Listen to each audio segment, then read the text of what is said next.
Soy Fernando III de Castilla, llamado después el Santo, y fui uno de los monarcas más decisivos de la Edad Media en la península ibérica. Mi reinado, entre 1217 y 1252, marcó un punto de inflexión en la Reconquista, pues conseguí la unión definitiva de las coronas de Castilla y León y lideré una de las expansiones territoriales más rápidas y exitosas contra los reinos musulmanes de Al-Ándalus. Mi figura reúne aspectos políticos, militares y religiosos.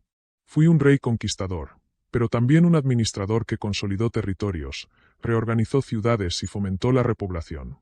Mucho tiempo después de mi muerte, en 1671, el Papa Clemente X me canonizó, reflejando la importancia de mi legado religioso y político. No solo fui un conquistador, también fui un constructor de Estado. Bajo mi gobierno, Castilla pasó de ser un reino regional a convertirse en la potencia hegemónica de la península, sentando las bases de la futura monarquía hispánica. Nací en 1199 o 1201, pues la fecha exacta sigue siendo discutida por los historiadores, en el seno de dos dinastías poderosas. Mi padre fue Alfonso IX de León y mi madre, Berenguela de Castilla, hija de Alfonso VIII de Castilla. La unión de mis padres era políticamente compleja. Su matrimonio fue anulado por parentesco consanguíneo, pero de esa relación nacimos varios hijos, entre ellos yo. Esta circunstancia sería clave para mi futura legitimidad. Viví en un contexto histórico turbulento.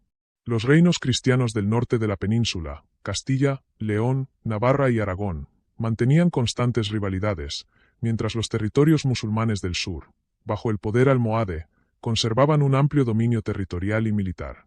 Castilla y León, aunque cristianos, no eran aliados naturales. En muchas ocasiones fueron enemigos, y ese conflicto interno marcó profundamente mi infancia y juventud. Crecí en un entorno de inestabilidad política.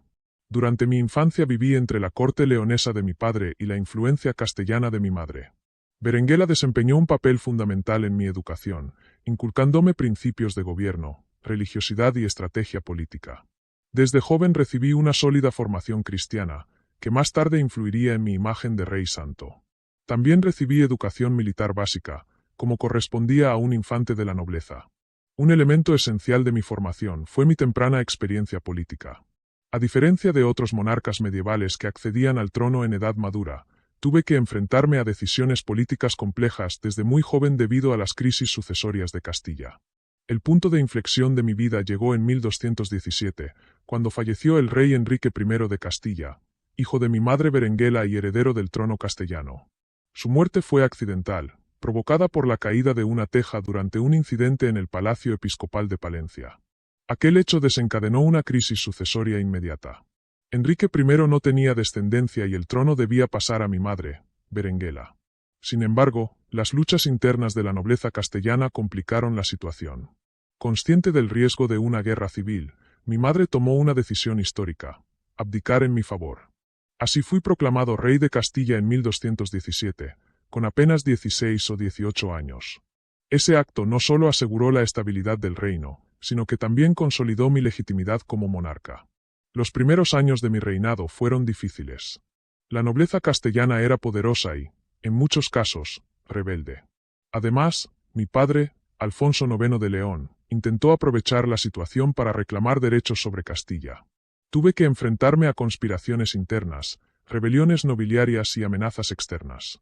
Sin embargo, logré consolidar mi autoridad gracias al apoyo constante de mi madre Berenguela, que actuó como mi principal consejera política. Uno de mis principales logros fue pacificar el reino mediante acuerdos con la nobleza, concesiones territoriales y una reorganización administrativa. Durante este periodo también comencé a preparar mi gran objetivo político: la unión de Castilla y León. La muerte de mi padre, Alfonso IX de León, en 1230 abrió un nuevo capítulo.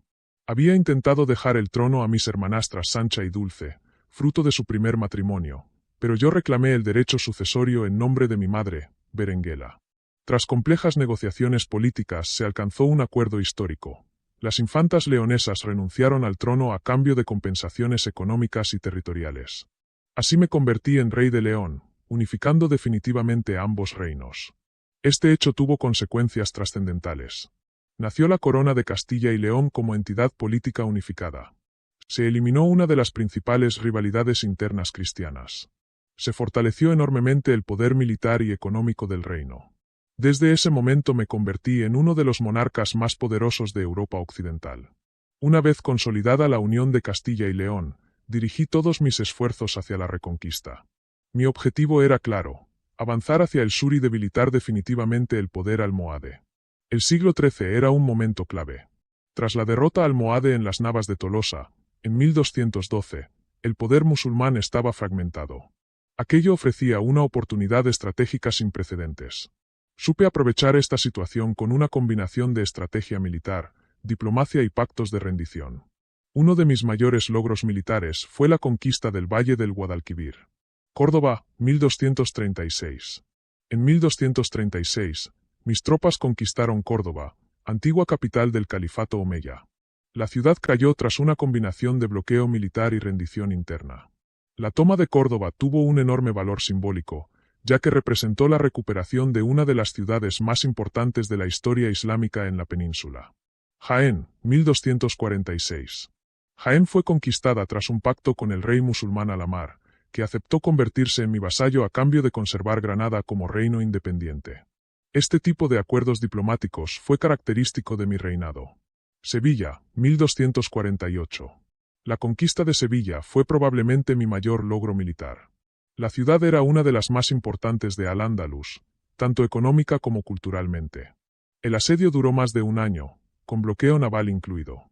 Finalmente, Sevilla se rindió en 1248, marcando el colapso del poder almohade en el oeste peninsular. No solo conquisté territorios, también los reorganicé. Implementé una política de repoblación mediante la concesión de fueros y privilegios a los nuevos habitantes cristianos. Esto permitió consolidar el control sobre los territorios recientemente conquistados. Las ciudades se reorganizaron administrativamente y se establecieron estructuras municipales más sólidas.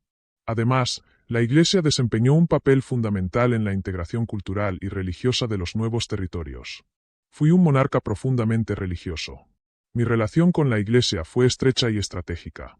Recibí apoyo constante del papado, que veía en la reconquista una extensión de las cruzadas. Esto me permitió obtener indulgencias y respaldo moral para mis campañas militares. Mi imagen de Rey Santo comenzó a consolidarse en vida, especialmente por mi comportamiento piadoso y mi apoyo a la construcción de iglesias y catedrales. Mi gobierno se caracterizó por centralización progresiva del poder real, uso de la diplomacia junto a la guerra, delegación en nobles fieles y órdenes militares, apoyo institucional a la Iglesia, consolidación del derecho territorial. Fui un rey pragmático, capaz de combinar la fuerza militar con la negociación política. Me casé con Beatriz de Suabia, miembro de la dinastía imperial alemana. Este matrimonio reforzó los lazos de Castilla con el Sacro Imperio Romano Germánico. Tuvimos varios hijos, entre ellos Alfonso X el Sabio, mi heredero. Fadrique. Fernando de Castilla. Mi hijo Alfonso X continuaría mi legado, aunque con un enfoque más intelectual y cultural. En mis últimos años continué planificando campañas militares, aunque mi salud comenzó a deteriorarse. Morí en 1252 en Sevilla, ciudad que había conquistado pocos años antes. Mi muerte marcó el fin de una era de expansión militar acelerada. Fui enterrado en la Catedral de Sevilla, donde aún reposan mis restos. En 1671 fui canonizado por la Iglesia Católica como San Fernando. Mi canonización se basó en mi vida piadosa, mi papel en la expansión del cristianismo, mi reputación de justicia y humildad, los milagros atribuidos a mi intercesión. Hoy soy patrón de varias ciudades, entre ellas Sevilla. Los historiadores me consideran uno de los monarcas más importantes de la Edad Media hispánica. Mis logros principales incluyen la unificación de Castilla y León, la expansión territorial masiva en Al-Ándalus, la consolidación del poder real, la base del futuro Estado castellano. Sin embargo, también se debate mi papel en la destrucción de estructuras culturales musulmanas, como parte del proceso de la reconquista. Represento la figura del monarca medieval ideal, guerrero, legislador y devoto religioso. Mi reinado transformó profundamente la historia de la península ibérica, sentando las bases del futuro Estado español. Más allá de mi figura histórica, mi legado simboliza el fin de una era de fragmentación y el inicio de una nueva etapa de poder centralizado en Castilla.